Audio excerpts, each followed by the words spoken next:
girls. Welcome to Nighty Night Storytime with Diana at the Bangor Public Library. Tonight, I'm going to read two books about the moon and Mars. They're both written by the same author. Here's Biscuit. He's going to listen with us. Moon's First Friends. One Giant Leap for Friendship by Susanna, Leonard, published by Sourcebooks, Jabberwocky.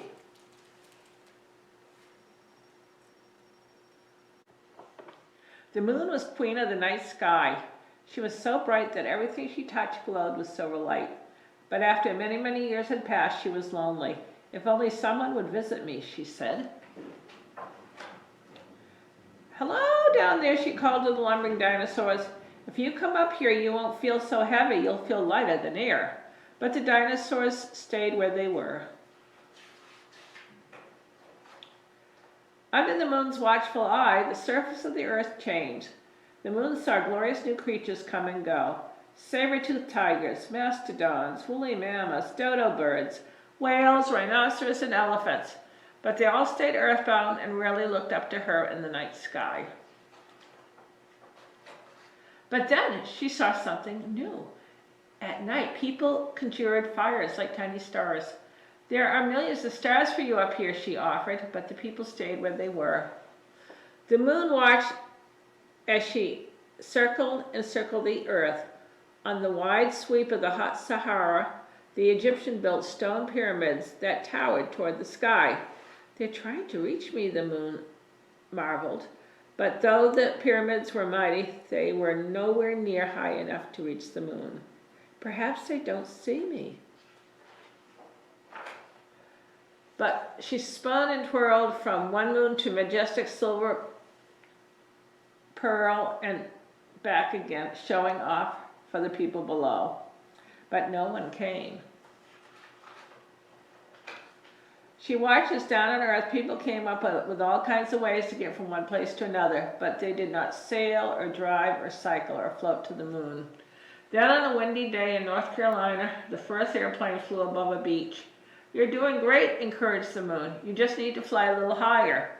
But the people on Earth only traveled to visit one another. Was it possible they didn't know she was there? At high noon, the moon sloped purposely between the Earth and the sun, blocking all the daylight. Then she slid aside again, allowing the sun to shine through. No one could have missed that, she thought. But still, no one ventured away from Earth. Would she ever have a visitor? Just when the moon was giving up hope, the people on Earth began to experiment with rockets, and the moon watched with great interest. But the humans still had a lot to learn. One day, the moon's hopes soared. A chimpanzee in a mercury capsule rocketed toward her. A visitor, at last! But alas, he returned to Earth without reaching the moon. And then one hot July day, a tremendous rocket stood upon a launch pad with two small spaceships perched on top.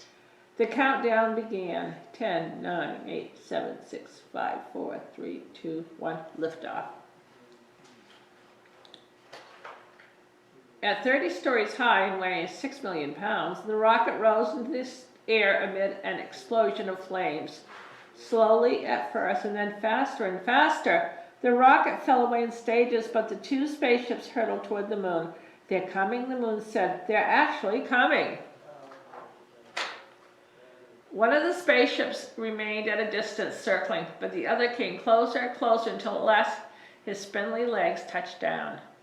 Welcome, she greeted the man who emerged from the ship. The astronauts walked across the surface with great bounding steps that made her dust bloom. They seemed delighted with how far they could travel with each stride. The moon gave them gifts of moon rocks and dust. Take these back to Earth, she said. Then even though I can't visit you, a part of me will be there.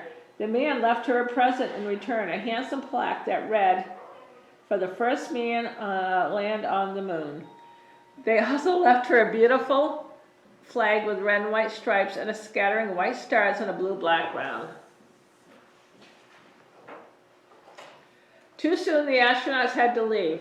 Goodbye, the moon said as their ship floated away into the starry distance. Come back any time. She sighed with happiness. At last, someone had visited.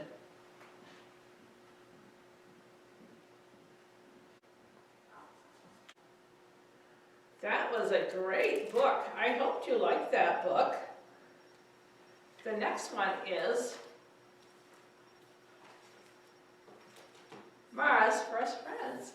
Come on over, Rover, by Susanna, Leonard Hill, and published by Sourcebooks, Jabberwocky.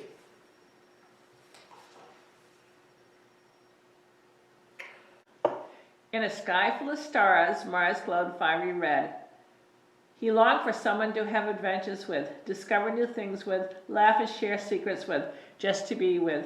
Yes, he was one of 8 in his solar system family, but no one had ever had time for him. Mars was sad and bored and lonely. So Mars went to the sun. Dad, he said, could I please have a pet of my own, a friend I can always play with? But the sun pointed out that their family already had a pet, Pluto. Neptune and Uranus keep Pluto all to themselves, complained Mars. They stay way out where it's really cold and it's too far for me to go by myself. I want my own pet. The sun sighed. A pet is a big responsibility, he said. It's not all fun and someone has to keep it in orbit. Mars promised he would love and care for it, but the sun would not be moved. I have 7 siblings, he said firmly. You can play with one of them. Mars sighed and set out in search of a playmate. Hey, Saturn, he greeted his sister. Can I do hoop-de-hoops with you? But Saturn preferred to swing her rings alone. Disappointed but determined, Mars headed for Jupiter. How about a little hide-and-seek, he asked. But Jupiter was too busy juggling his many moons. He just didn't have time. Mars had high hopes for a game with Earth. He was closer to her, after all. I'd like to, Mars, said Earth with a yawn, but just as I put half the humans to bed, the other half wake up. I'm so tired. Maybe later. Next, Mars approached his sister Venus. Are you feeling up for a game, Mars asked. I don't think so, Red, said Venus. My temperature is so high, I think I just need to rest a bit. Mars didn't bother asking Mercury. He was too young for games and always stayed by the sun's side. I told you, Dad, said Mars, dispirited. No one will play. But wait, what's over there? Something was coming. 2 little spacecrafts hurtled into Mars' atmosphere at 12,000 miles per hour, glowing like embers as hot as the sun. They came closer and closer. Then the pieces that had kept them safe and snug for millions of miles dropped away in stages. As the little craft's parachutes popped out to slow them for landing, Mars wondered what they could be. What was that? Mars asked as the lander thumped down on his surface. It bumped and bounced, tipped and tumbled until it drifted to a stop in a cloud of ruby dust. But soon the other would do the same. These are for me, he wondered aloud. As the airbags fell away, 2 rovers from Earth emerged. Mars' heart skipped with excitement. Could they become his new best friends? Could he have someone to play with after all? Pets, he exclaimed, not just 1 but 2. Thank you, Earth, he shouted to his sister. The whole family thought you'd like them, said Earth. The rovers raced about exploring their new home. After the long journey, they were eager to play. Spirit and Opportunity were interested in everything, and Mars laughed at how curious they were. It tickled when they roamed in and out of his craters. He thought it was funny that they liked to collect rocks. They played together in a dust storm. Mars had never had so much fun.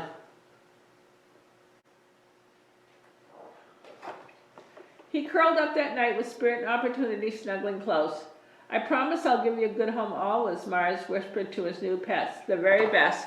And who knows, he thought as he drifted off to sleep, maybe more pets would come his way in the future.